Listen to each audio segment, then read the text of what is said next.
सोड़ामाल सरकारी उच्च विद्यालय 50 वर्ष पूर्ति उपलक्षे आयोजित होता सुवर्ण जयंती उद्घाटन उत्सव निमंत्रित होता आमर मुख्य अतिथि श्रीमान प्रदीप पुरोहित मान्यवर सांसद बरगढ़ लोकसभा को मु हार्दिक अभिनंदन एवं स्वागत जनाऊँगी। तत्सहित आमर विशिष्ट सम्मानित अतिथि श्रीमान टंकधर त्रिपाठी महोदय को मध्य मोर आंतरिक अभिनंदन और स्वागत। आमर झारसुगुड़ा जिला शिक्षा अधिकारी श्रीमान डॉक्टर राधाकांत गटिया सार को मध्य आमर यही सुवर्ण जयंती आयोजक भाव में स्वागत एवं अभिनंदन जनाऊँ। तत्सहित अतिरिक्त जिला मंगल अधिकारी झारसुगुड़ा श्रीमान विवेकानंद सामल सार को मध्य आमर पुरातन छात्र संगठन तरफ आम अभिनंदन एवं स्वागत जनाऊँ। तत्सहित आमर पश्चिम ओडिशार गर्व एवं गौरव पद्मश्री हलधरनाथ आज्ञा को मध्य आम स्वागत एवं अभिनंदन जनाऊँ एवं गोष्ठी तत्सहित सोड़ामाल सरपंच महोदय समिति सभ्य पुरातन छात्र संघ सभापति ललिन कुमार साहू एवं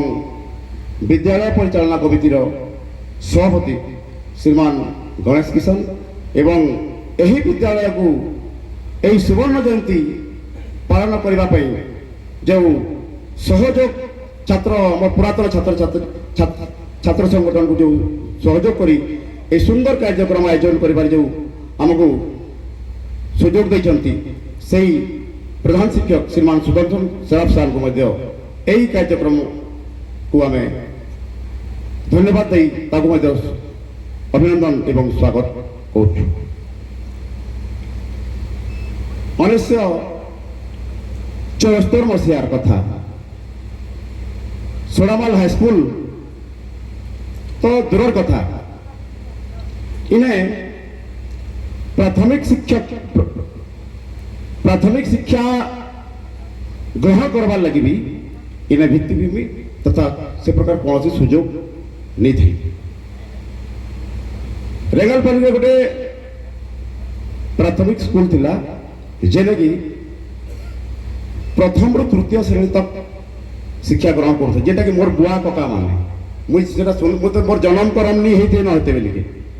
मोर जन्म करम नहीं होते न 1974 मसीहा थी मोर बुआ कका मन मुझे शुनी जे प्रथम रु तृतीय श्रेणी तक थिला सेने आ तृतीय श्रेणी पर इने प्रायतः प्राथमिक शिक्षा पर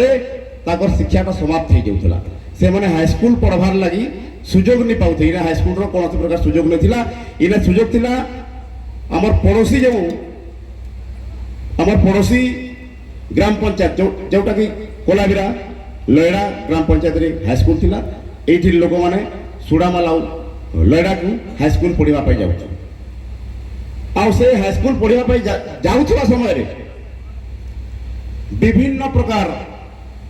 असुविधार सम्मुखीन होते लड़ा के जेन पढ़ी जाऊे लड़ा के पढ़ी जाऊला टांगर जोर छेकुला जेन मैंने हाईस्कूल पढ़ी जाते आम सोड़ामाल रेगालपल्ली लोक मैंने लड़ा की से बेले टांगर जोर थी वर्षा जिते होता से मैंने जीवार आबार बेला अधा बाटे से टांगर जोर पैंट जो बढ़ी होता से मैंने बहुत असुविधार सम्मुखीन होते इे कुलाबिरा हाईस्कूल थी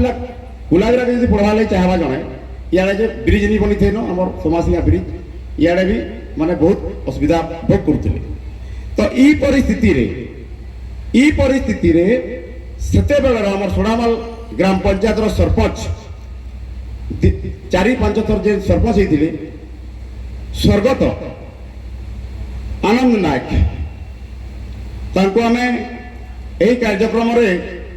श्रद्धांजलि न दे आमे रही परिबा नाही जेहेतु से गोटे दूरदृष्टा थिले एवं आगामी भविष्य किपरि आमर यही अंचल लोक मैंने शिक्षा क्षेत्र में अग्रगति करेंगे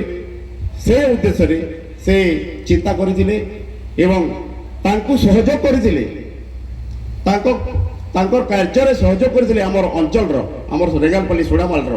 ବିଭିନ୍ନ ତାଙ୍କର ସହଯୋଗୀ ମାନେ। ଉଦାହରଣ ସ୍ୱରୂପ ମୋର ଯେନ୍ଟା ମନେ ଅଛି, ମୋ ବାପା କକା ମାନେ ଯେଉଁ କଥା ହେଉଥିଲେ ସେଟା ମୁଁ ମନେ ରଖିଛି କିଛି ଜଣ, ଯେମିତିକି ରେଙ୍ଗାଲପଲ୍ଲୀର ପରମାନନ୍ଦ ପଟେଲ, ସ୍ୱର୍ଗତ ପରମାନନ୍ଦ ପଟେଲ, ସେ ମଧ୍ୟ ନାହାନ୍ତି। ଆମର ରତ୍ନାକର ପଟେଲ ବଞ୍ଚିଛନ୍ତି, ସେ ମଧ୍ୟ, ତାଙ୍କୁ ମଧ୍ୟ ଆମେ ଏହି କାର୍ଯ୍ୟକ୍ରମରେ ନିଶ୍ଚିତ ଭାବେ ସମର୍ଥନା ଦେବୁ ଆମେ। ତଥା ଆମର କୁଲାବ୍ରା ବ୍ଲକର ବ୍ଲକ ଚେୟାରମ୍ୟାନ ସମାସିଙ୍ଗାର ମହେନ୍ଦ୍ର ପୁରୁଷରେ ମଧ୍ୟ ତାଙ୍କର ଅବଦାନ ଏହି ସୁଡ଼ାମାଲ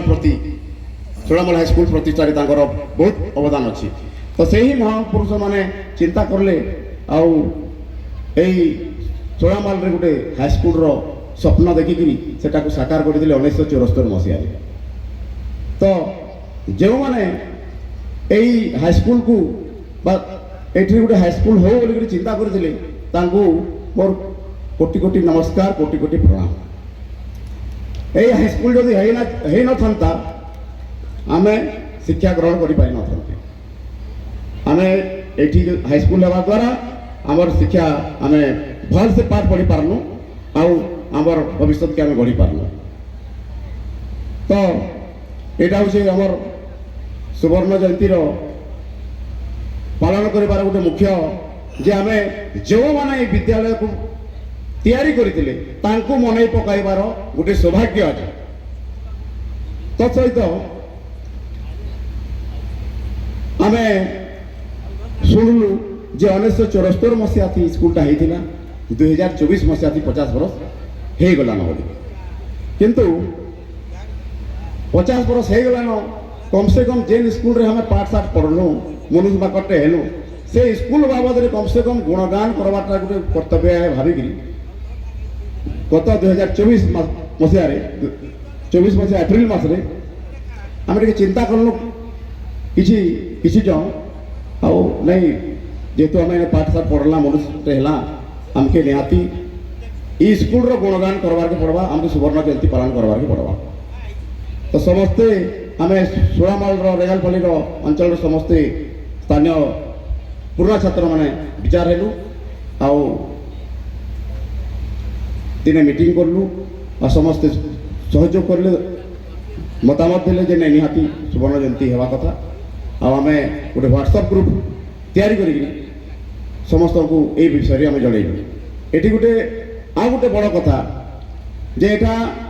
ଏଠି ଖାଲି ଡେ ସ୍କଲାର ପିଲା ପଢ଼ାନ୍ତିନି, ଏଠି ହଷ୍ଟେଲ ବି ଅଛି। ଆଉ ହଷ୍ଟେଲରେ ବି ବହୁତ ଝାରସୁଗୁଡ଼ା, ସମ୍ବଲପୁର, ସୁନ୍ଦରଗଡ଼, ଦେବଗଡ଼ ସବୁ ଅଞ୍ଚଳର ଛାତ୍ରଛାତ୍ରୀମାନେ ଆସିକି ଏଇଟା ପାଠ ପଢ଼ିକିରି ଯାଇଛନ୍ତି ଏବଂ ନିଜର ଭବିଷ୍ୟତ ଗଢ଼ିଛନ୍ତି। ତ ସମସ୍ତେ ଦୀର୍ଘ 1987 ମସିହାରେ ଏଇ ସ୍କୁଲ ମାନେ ମେଟ୍ରିକୁଲେଟ୍ ଷ୍ଟାର୍ଟ ହେଲା ଆଉ ବର୍ତ୍ତମାନ 2024 ପର୍ଯ୍ୟନ୍ତ ମାନେ ମେଟ୍ରିକ ଏକ୍ଜାମ ସରିଛି। ସମସ୍ତ ପୁରାତନ ଛାତ୍ରଛାତ୍ରୀମାନେ ତାଙ୍କର ସୁନ୍ଦର ସହଯୋଗ ବଳରେ ଆଜି ଆମେ ସୁବର୍ଣ୍ଣ ଜୟନ୍ତୀ ପାଳନ କରୁଛୁ। ମୁଁ এই সুবর্ণ জয়ন্তীর আয়োজক ভাবে